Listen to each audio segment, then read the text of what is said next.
मन बोल हरि हरि हरि बोल।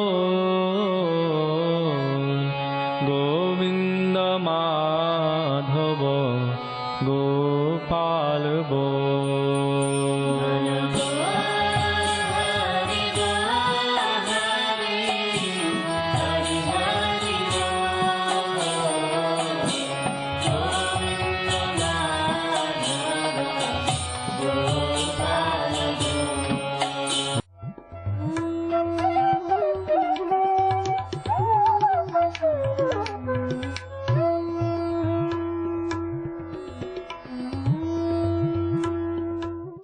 विष्णुपाद अष्टोत्तर शत श्री श्रीमद् भक्ति वेदांत नारायण गोस्वामी महाराज जी का शुभ आविर्भाव सन 1921 में बिहार के बक्सर जिले में मौनी अमावस्या के दिन अर्धरात्रि में हुआ था।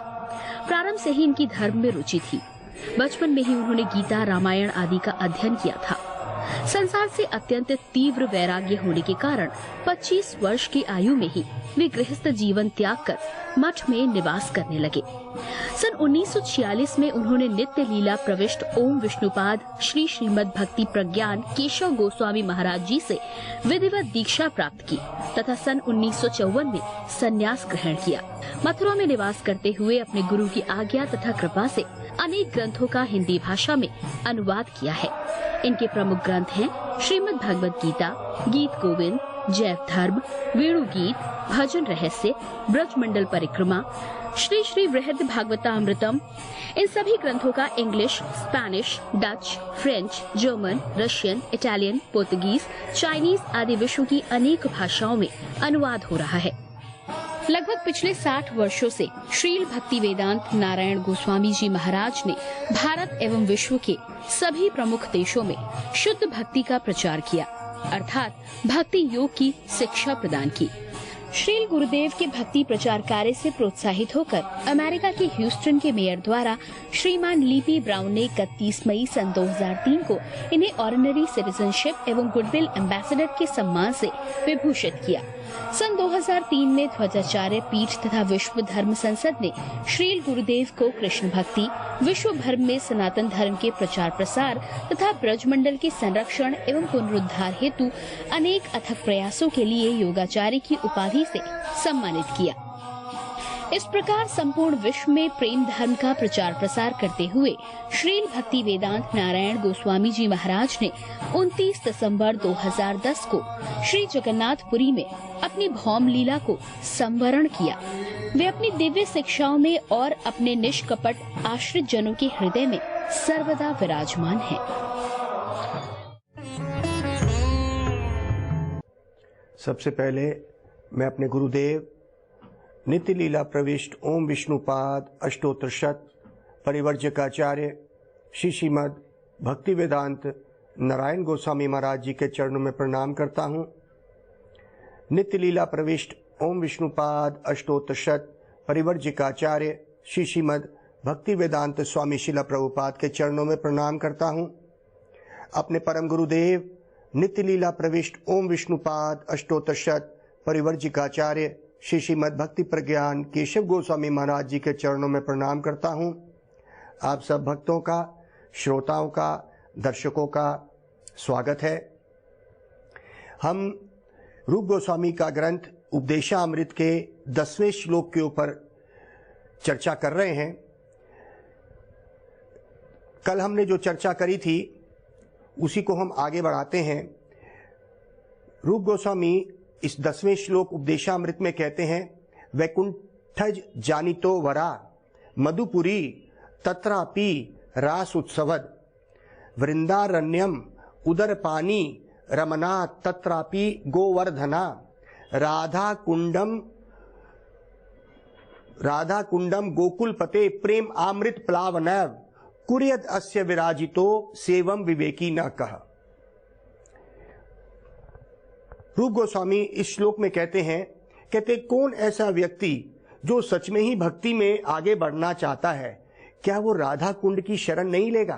कौन ऐसा व्यक्ति है अगर सच में वो भक्ति में गंभीर है तो वो राधा कुंड की शरण लेगा? क्यों? राधा कुंड में वो स्वयं कृष्ण त्रिलोकीनाथ प्रेम अमृत प्लावन है, वो प्रेम अमृत के सागर में डूब जाता है। इतना डूबता है कि वो और कहीं भी नहीं डूबता जितना वो राधा कुंड में डूब जाता है। किसके साथ डूबता है? अपने भक्तों के साथ राधा कुंड में डूब जाता है। कहते हैं वैकुंठ से ऊपर मानो। ये वैकुंठ क्या है? कुंठा जगत जो ये संसार है, देवी धाम जहां पे जन्म मृत्यु का बंधन है। और वैकुंठ क्या है? वै मतलब बिना, कुंठ मतलब मुश्किल। जैसे कि मैंने पिछले बार से कुछ पहले हफ्तों में मैंने ये चर्चा करी थी कि वैकुंठ जो है ये बिना कुंठ का, बिना विपत्ति का, बिना कठिनाई का, बिना मुश्किल का। क्या मतलब है? जन्म मृत्यु बुढ़ापा और बीमारी, ये इस जगत की असली कठिनाइयां हैं। बाकी सब हो जाएगा, लेकिन ये सबसे, तो इसको कहते, जो ये देवी धाम में है ये कुंठा जगत है। वह कुंठ जो इन 4 मुश्किलें कठिनाइयां वहां पे नहीं है। वहां पे एक व्यक्ति जब पहुंच जाता है, यद गत्वा न निर्वंतन्ते तद धाम परम माम, जो एक बारी वहां पहुंचता है उसको जन्म मृत्यु बुढ़ापा और बीमारी नहीं आता। तो कहते हैं वैकुंठ एक ऐसा स्थान है जहां पे ये सब मुश्किल नहीं है। और जितने भी भगवान नारायण के भक्त हैं उनके साथ संबंध रखते हैं, और भगवान ऐश्वर्य रूप में वहां पे विराजमान है। जानी तो वरा, मथुरा उससे ऊपर है भाई, क्योंकि वो ही कृष्ण नारायण के रूप में जो वैकुंठ में है, अब वो क्या है? कृष्ण बन गए और जन्म लीला कर दी उन्होंने मथुरा में। जैसे जैसे भक्तों का प्रेम बढ़ता है, आदान प्रदान भगवान का जब भक्तों के साथ प्रेम बढ़ता है, उनकी ऐश्वर्यता भगवत्ता कम हो जाती है और प्रेम बढ़ जाता है। इसीलिए कहते हैं मथुरा में क्या देवकी और वसुदेव ने उनको अपने बच्चे के रूप में प्राप्त किया। तो क्या एक बात बताइए कि नारायण लोक में, वैकुंठ में जहां पे नारायण रहते हैं, कभी किसी के बच्चे बने नारायण? नहीं। तो कहते हैं कि इसीलिए जब प्रेम बढ़ गया वो मथुरा में हो गया। जब और प्रेम बढ़ा तो रास उत्सव हुआ जो गोपियों के साथ वृंदावन में हुआ। इसलिए मथुरा से भी आगे जब प्रेम बढ़ गया उस भगवान का अपने भक्तों के साथ, तो उसको रास उत्सव में बदल दिया। जब रास उत्सव से भी ऊपर जो गोवर्धन पे हुआ, जिसमें भगवान ने स्वयं अपने ही हाथ में अपने बाएं उंगली के, बाएं हाथ की बाएं उंगली के ऊपर पूरे गोवर्धन को उठा के भगवान ने सारे ब्रजवासियों को इकट्ठा कर लिया। और साथ में रास भी हुआ था वहां पे गोवर्धन पे, तो वहां पे ये लीला होने पर भी रास भी हुआ, जो वृंदावन में इतनी रास होने पर भी वो लीला नहीं हुई जो गोवर्धन पे हुई। फिर कहते हैं कि गोवर्धन से ऊपर क्या है? राधा कुंडम गोकुल पते प्रेम अमृत प्लावन है। कहते हैं कि राधा कुंड में तो त्रिलोकीनाथ डूब ही गया। किनके साथ? गोपियों के साथ। देखिए, ये गोपियों का शब्द आते ही एक व्यक्ति के हृदय में क्या आता है? ओ, ये स्त्री पुरुष का संबंध है, ये स्त्री पुरुष संबंध आ गया। और आजकल तो ऐसा हो गया है कि भागवत सप्ताह, भागवत कराने वाले इस 10वें सिकंद के ऊपर इतनी चर्चा करने लगते हैं कि ऐसे लगता है कि वो पूर्ण रूप से एक स्त्री और पुरुष के काम वासना का जो खेल है वो बता रहे हैं। हमारे स्वामी प्रभुपाद और हमारे गुरुवर, हमारे परम श्रेष्ठ गुरुदेव नित्य लीला प्रविष्ट ओम विष्णुपाद अष्टोत्तर शत परिवर्जिकाचार्य श्री श्रीमद् भक्ति सिद्धांत सरस्वती ठाकुर, उन्होंने कहा कि 7 दिन के अंदर भागवत ना सुखदेव गोस्वामी हैं और ना परीक्षित जैसे सुनने वाले हैं। तो ये उत्पात का कारण हो सकता है। अगर भागवत को इतने संक्षिप्त रूप में एक व्यक्ति अगर करता है उसकी असलियत को ना पहचान के, तो देखा गया है कि 7 दिन के अंदर, जिसमें 5 या 6 दिन तो सिर्फ हम 10वें सिकंद के ऊपर ही चर्चा कर रहे हैं, तो ये एक तरह से रोमांचक बात हो गई कि उस शुद्ध प्रेम को जो गोपियों के साथ कृष्ण का है, उसको इस संसार की काम वासना के साथ हम मान लेते हैं। ये एक अपराध है। हमारे संतों ने एक उदाहरण दिया। उन्होंने कहा, देखो, हमारे रूप गोस्वामी भी यही कहते हैं। क्या कहते हैं? तन्नाम रूप चरितादि पित्तोपताप्ता न रसरस्या रोचिकानु। उन्होंने कहा, इसी 7वें श्लोक उपदेशामृत में उन्होंने इस बात का करा था। उन्होंने कहा कि पित्तोपताप्ता, एक व्यक्ति के अंदर अगर जॉन्डिस है, उसको क्या होता है, आंख से सारी चीज पीली नजर आती है, उसको पीला नजर आने लग जाएगा क्योंकि उसको जॉन्डिस है। तो जिस तरह से एक व्यक्ति ने पीला रंग का ऐनक डाल ली तो उसको पीला नजर आएगा, सारा आएगा ना। उसी तरह से हम लोगों के अंदर पित्तोपताप्त, जॉन्डिस अर्थात ये माया का रोग लगा हुआ है। हम अगर स्त्री और पुरुष को देखते हैं तो हमारे अंदर काम वासना की ही बात याद आती है हमें, क्योंकि इस संसार में तो है यही और हम उससे पीड़ित हैं, हम काम से पीड़ित हैं। और ऐसा देखते ही तो जैसे ही हम उस बात को सुनते हैं, कृष्ण के साथ उन गोपियों की बात को जब हम सुनते हैं तो हम उसी काम वासना के चश्मे से, जॉन्डिस के चश्मे से इस संसार की बातों को उनके ऊपर आरोपित कर देते हैं। आरोपित मतलब उनके ऊपर डाल देते हैं। एक कथा मुझे याद आ रही है, संतों ने एक कथा ऐसी सुनाई, इस बात को, इस उदाहरण को, इसको स्पष्ट करने के लिए उन्होंने कहा, कहते हैं गांव था, उस गांव में बहुत सारे एक अस्तबल था जहां पे सारे गांव वालों की गैयाएं रहती थी। सारे गांव वाले अपनी गैयाओं को एक अस्तबल में शाम को रख के आते थे और वहीं पे ही उनका दूध निकालते थे, वहीं पे ही उन गायों की देखभाल करी जाती थी। कहते हैं एक दिन उस अस्तबल जहां पे वो गाय बंधी हुई थी उसमें आग लग गई। जब उसमें आग लगी, वो आग चारों तरफ फैल गई। अब गांव वालों ने सोचा कि अब तो कोई गाय बचेगी नहीं। तो गांव वालों ने सोचा कि अब हम कल से दूध कैसे गांव में बच्चों को देंगे। बड़ी हाहाकार मच गया। तब बड़ी कोशिश करी गई, बड़ा पानी मंगाया गया, लेकिन वो आग इतनी तेज हो गई कि देखते ही देखते सारी गायें मरती चली गईं, जलती चली गईं। लेकिन एक गाय किसी तरह से उन मरी हुई गायों के ऊपर से कूदती हुई, बचती हुई उन आग में से सारी एक गाय निकल के आ गई बाहर। तो गांव वाले ने बड़े हैरान हुए कि सारी गाय मर गईं, एक गाय बच गई। कहते हैं कि जब वो गाय बच गई, वो बहुत डरी हुई थी। कहते हैं जब शाम होती थी तो गाय भागना शुरू कर देती थी। गांव वालों को कुछ समझ नहीं आई कि ये गाय भागती क्यों है शाम को। तब एक बुद्धिमान व्यक्ति ने कहा कि ये शाम को ये गाय जो भागना शुरू होती है, ये क्या करती है, इसको सूर्य जो डूब रहा होता है लाल हो जाता है। आपको पता है जब सूर्य डूबता है तो लाल हो जाता है, तो सब चीजें लाल लाल नजर आने लगती हैं। तो इस गाय को उस अस्तबल में लगी हुई आग याद आ जाती है। वो सोचती है गाय कि आग लग गई है, तो भागने लगती है।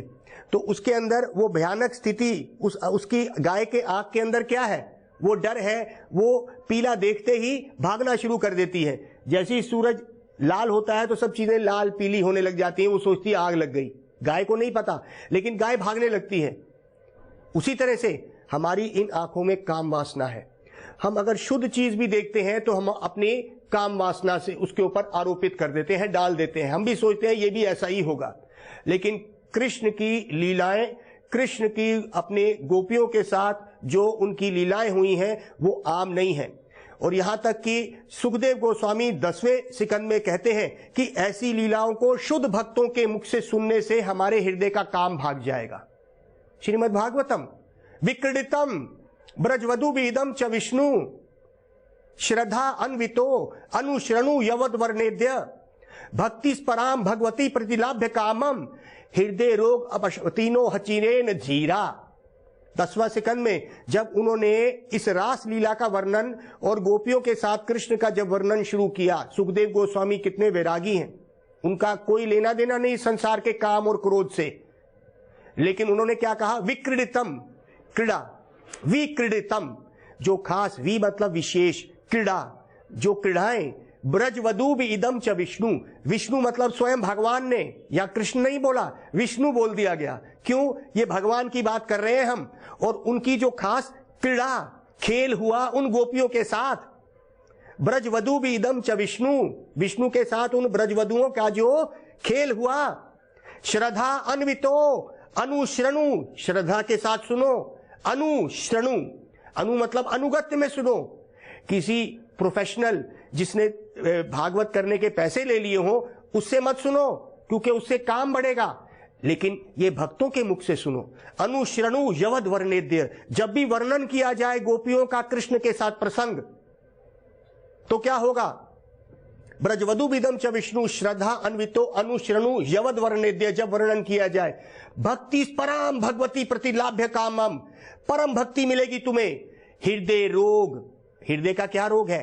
काम। हृदय में काम भरा हुआ है, काम भरा हुआ है। जिस इस संसार में हम जहां भी देखते हैं हमारी आंख में काम है, वैसा ही नजर आता है। तो कहते हैं जो हृदय का काम है, जब हम संतों के मुख से उन लीलाओं को सुनेंगे तो हृदय का जो काम है वो हट जाएगा। अचिरेन धीरा, अचिर, चिर मतलब बड़े लंबे समय, अचिर मतलब बहुत थोड़े समय में ही तुम्हारे हृदय से तुम्हारा काम हट जाएगा।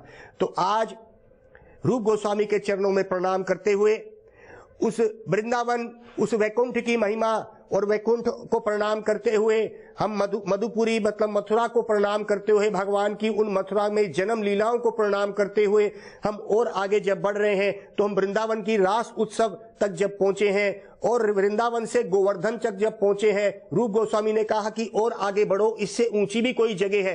क्योंकि जो कृष्ण भक्त होता है वो कहीं नहीं रुकना चाहता, और खासकर जो ब्रज के भाव का कृष्ण भक्त होता है वो सिर्फ ब्रज में जाके ही उसको शांति मिलेगी। तो यहाँ पे रूप गोस्वामी के चरणों को प्रणाम करते हुए कि वो मुझे शक्ति दें कि उस गंभीर तत्व को आप लोगों के सामने मैं पेश कर सकूं कुछ ही समय के अंदर। तो कहते हैं कि जो गोवर्धन के अंदर उन लीलाओं को, उन राधा कुंड जो गोवर्धन में छुपा हुआ है, राधा कुंडम गोकुल पते प्रेमामृत प्लावन है। कहते राधा कुंड में तो उस प्रेमामृतम, वो त्रिलोकीनाथ तो पूरा ही डूब गया उस प्रेम में। कैसे डूब गया? कहते हैं कृष्ण का विस्तार स्वयं बलराम, बलराम का विस्तार स्वयं मूल संकर्षण, मूल संकर्षण का आगे विस्तार कौन? अनिरुद्ध, प्रद्युम्न, वसुदेव और संकर्षण। ये कौन सा संकर्षण? ये महासंकर्षण। इस महासंकर्षण से फिर नारायण आते हैं। नारायण मतलब कर्णदक्षाई विष्णु, और वो सांस जब बाहर निकालते हैं तो ये पूरे पूरे ब्रह्मांड बाहर आ जाते हैं। जब वो सांस अंदर लेते हैं तो पूरे के पूरे ब्रह्मांडों का प्रलय हो जाता है। तो कहते हैं कृष्ण के विस्तार के विस्तार के विस्तार जो इस संसार को बनाते हैं स्वयं नारायण। उनकी एक सांस से पूरे ब्रह्मांड जब निकलते हैं, आज वो ही जो कृष्ण है उस राधा कुंड में प्रेम के अमृत के सागर में वो डूब जाता है, उन गोपियों के उस प्रेम में। ये गोपियों का प्रेम क्या है? ये गोपियों का प्रेम वेदों और शास्त्रों के ऊपर है। तदभूरि भाग्यमपि जन्म यद गोकुले अपि कतमांगरा यजो अभिषेकम यद जीवितम तुम निखिलम भगवान मुकुंदास तद अपि रजपजो रजो अभिषेकम। ब्रह्मा जी, तदभूरि भाग्यम, मेरे ऐसे भाग्य कब जागेंगे? जन्मा, मेरा जन्म कब ऐसा होगा कि मैं ब्रज में जन्म ले सकूं, ताकि मैं उन ब्रजवासियों की, उन कोई भी ब्रजवासियों की, उन्होंने क्या बोला यहाँ पे? गोपियों की भी नहीं, गोपियों का तो वो सोच ही नहीं सके ब्रह्मा जी, वो तो उद्धव ने सोचा। लेकिन ब्रह्मा जी क्या कह रहे हैं? जो इस सृष्टि के रचयिता है, इस सृष्टि के रचयिता ब्रह्मा जी वो कह रहे हैं तदभूरि भाग्यमपि जन्म यद गोकुले अपि कतमांगरा रजो अभिषेकम। उस गोकुल में कतमांगरा रजो अभिषेकम, कत किसी भी ब्रजवासी का मुझे रज मिल जाए उनके चरणों की। तो यहाँ पे श्रीधर स्वामी जो श्रीमद् भागवत की टीका लिख रहे हैं, तो उन्होंने कहा कि यहाँ पे ब्रह्मा जी क्या कहना चाहते हैं? किसी भी गोकुलवासी का, जो भी ब्रज में रह रहा है, किसी की भी उनको ब्रज की रज चाहिए? कहते हैं हाँ, किसी की भी। तो कहते हैं कि वहां पे जो जमादार आते हैं, जमादार जब वो जाते हैं गलियों को साफ करते हैं और कहीं कहीं जाके जब वो खत्म कर लेते हैं तो जो जिस पत्थर पे वो अपने पांव रगड़ते हैं, हाथ रगड़ते हैं, तो ब्रह्मा जी कह रहे हैं कि मैं उनके चरणों की रज बन जाऊं। यहां तक तो ब्रज की महिमा जब ब्रह्मा जी ने गाई तो उन्होंने कहा कि गोपियों की तो बात ही छोड़ो, मैं किसी भी गोकुलवासी के चरणों की रज मुझे मिल जाए तो मेरा जीवन सफल हो जाए। तो कहते हैं गोपियों की जो महिमा गाई, इसीलिए राधा कुंड में किसी भी विजातीय जो उस गोपियों के भाव में नहीं है, यहां तक कि नंद बाबा यशोदा का भी उस राधा कुंड में प्रवेश नहीं है, यहां तक कि उन सखाओं का भी उस राधा कुंड में प्रवेश नहीं है। तो यहाँ पे रूप गोस्वामी इसीलिए प्रश्न पूछ रहे हैं, इस श्लोक को विराम देने से पहले कहते हैं, कोई ऐसा है जो सच में ही उस ऊंचे प्रेम को जो चाहता है? इस संसार में हम प्रेम चाहते हैं ना, हम क्या नहीं करते इस प्रेम को लेने के लिए? सुबह शाम हम परिवार के लिए, क्योंकि हमें परिवार से प्रेम है, सुबह शाम हम इस शरीर से प्रेम करते हैं, प्रेम हमारी वृत्ति है। लेकिन कहते हैं क्योंकि ये प्रेम सच्चा ना हो कि ये काम वासना है, हमें यहाँ पे दुख ही दुख मिलता है। आखिर में इस संसार में हमें छोड़ के जाना होता है। जिस संबंध से हमें ज्यादा प्रेम किया, वही संबंध हमें ज्यादा दुखदायी और ज्यादा दुख दे के जाता है। ये संसार का नियम है। तो कहते हैं कि भाई फिर क्या इसका इलाज है? कहते हैं इसका इलाज ये है कि हम शुद्ध प्रेम की तरफ जाएं। आत्मा को प्रेम चाहिए, लेकिन जब तक वो इस शुद्ध प्रेम की तरफ नहीं आएगा तब तक वो दुखी रहेगा। इसीलिए रूप गोस्वामी ने बड़ी कृपा करके हमें उस प्रेम की तरफ दिशा दी। वो प्रेम कैसा है? कहते हैं भाई वो प्रेम राधा कुंड पे मिलता है। यथा राधा तथा विष्णु तस्य कुंडम तथा प्रिय सर्वगोपेशु सवैका विष्णु अत्यंत वल्लभा। कहते हैं वो राधा कुंड क्या है? राधा कुंडम गोकुल पते प्रेम अमृत प्लावनैव कुर्य अस्य विराजितो सरसी तटे सेवम विवेकी ना कहा। सरसी मतलब वो सरोवर, तटे गिरी तटे, गिरी तटे का मतलब है गोवर्धन के तट पे वो जो सरोवर है जहां पे राधा कुंड में बड़ी गोपनीय लीलाएं जो हुई हैं। वहां पे कैसी लीलाएं हुई हैं? देखिए गोपियों ने क्या प्रेम किया कृष्ण से। ऐसा प्रेम किया कि कृष्ण अपनी बंसरी भी भूल गए। गोपियों ने ऐसा प्रेम किया कृष्ण से कि कृष्ण भूल गए, त्रिलोकीनाथ तो भूल गए, उनके हाथ से वेणु बंसरी भी गिरने लग गई। ये गोपियों का प्रेम है। वेणु करानि पतितम स्खलितम भ्रष्टम च पीत वसनम ब्रजराज सुनो तस्य कटाक्षर घात विमूर्छित तस्य ताम्रादिकाम परिचरामी कदा रसेन। हालांकि ये श्लोक बड़ा गंभीर और बड़ा गुप्त है, लेकिन कोई ऐसी आज इस श्लोक की वजह से हमें रूप गोस्वामी की कृपा से उन्होंने कहा कि वो त्रिलोकीनाथ जो बंसरी से पूरी दुनिया को मोहित कर लेता है, जिसने एक बारी उस बंसरी को सुन लिया, कहते पूरी दुनिया को वो मोहित कर सकता है। जिस कान ने उस बंसरी को सुन लिया, फिर वो कान और इस संसार की कोई चीज नहीं सुनना चाहते। ये वो बंसरी का जादू है। वो मोर की पंखी किसी ने देख ली, वो त्रिभंग ललितम टेढ़े रूप को कृष्ण को देख लिया, तो फिर उस संसार का कोई भी रूप, चाहे स्त्री को पुरुष का रूप और पुरुष को स्त्री का रूप, कोई भी उसको खींच नहीं सकता। तो कहते हैं गोपियों की प्रेम की नजर क्या है कि उस त्रिलोकीनाथ की वेणु करानि पतितम, कहते हैं वो भी इस प्रेम में डूब जाते हैं गोपियों के। गोपियों ने क्या कर दिया कि उनकी बंसरी गिर गई, वेणु करानि पतितम, उनके हाथों से वेणु गिर गई। बताओ, ब्रह्मांड के ब्रह्मांड को धारण करने वाले वो त्रिलोकीनाथ, मद भयात वाती वातो यम सूर्य स्तपति मद भयात। भगवान क्या कह रहे हैं? मेरे डर से मृत्यु आती है, मृत्यु चलती ही मेरे डर से है। वो सूर्य निकलता है मेरे डर से, और सूर्य अस्त होता है मेरे डर से, और सूर्य अग्नि देता है, गर्मी देता है मेरे डर से। कहते और जिनकी आंख के डर से, जिनकी आंख के भार से पूरे ब्रह्मांड तैरते हैं, क्या उनके पास इतनी शक्ति नहीं कि वो अपनी बंसरी को धारण कर सके? भाइयों, ये प्रेम की बात है। इसीलिए कहते त्रिलोकीनाथ वहां डूब गया। कहते कौन ऐसा व्यक्ति है जो वहां नहीं जाना चाहेगा? प्रेम खोज रहे हो ना इस संसार में, नहीं मिलेगा प्रेम।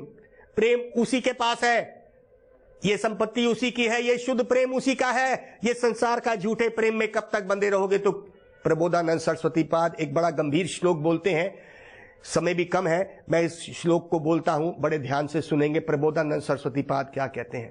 कहते हैं भ्राता किम मरणम। ए भाई, मृत्यु किसको कहता है? भाई, मृत्यु किसको कहता है तू? स्त्री मलयक नीलय स्त्री पिंड भोग स्प्रिया। कहते हैं कि पुरुष की स्त्री के प्रति जो काम वासना और भोग की वृत्ति है, पुरुष की स्त्री की तरफ और स्त्री की पुरुष की तरफ जो भोग वृत्ति है, इसको मृत्यु कहियो। ये मृत्यु है। क्यों? क्योंकि एक पुरुष स्त्री से आसक्त होके और स्त्री पुरुष से आसक्त होके ये शरीर के बारे में सोचते हैं और वो मृत्यु है उनकी। क्यों? जो हम सोच रहे हैं वो हम बन जाएंगे। इसलिए अपने मन को अगर हम इस संसार में स्त्री पुरुष के उस लगाव में रख देते हैं तो हम इस संसार के जन्म मृत्यु के बंधन में रहेंगे। तो कहते हैं भ्राता, इसको मृत्यु कहियो अपनी, क्योंकि मनुष्य जीवन में आके अगर तूने वही हरकत करी जो जानवर कर रहे हैं, ये तेरी मृत्यु है। को रोग, रोग किसको कहता है?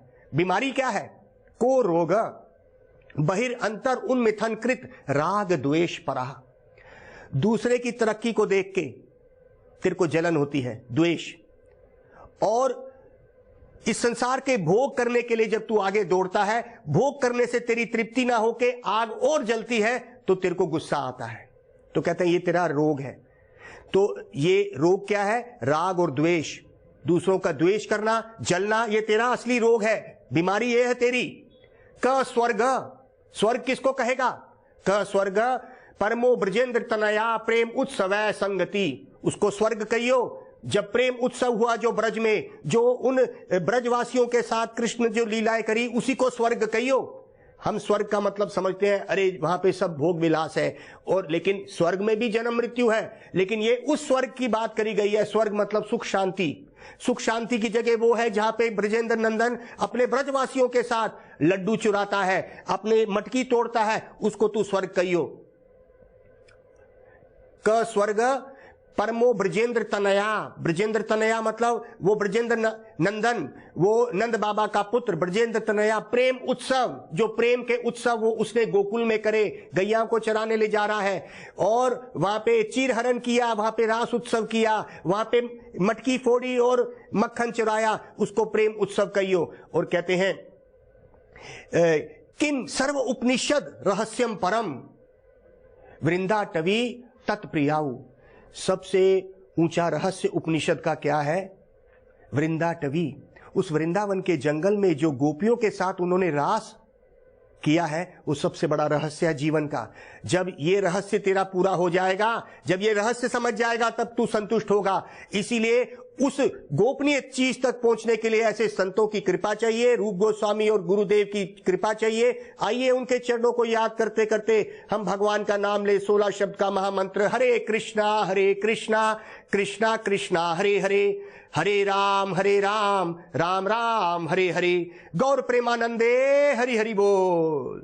मन बोल हरि हरि हरि बोल। गोविंद माधव गोपाल बोल।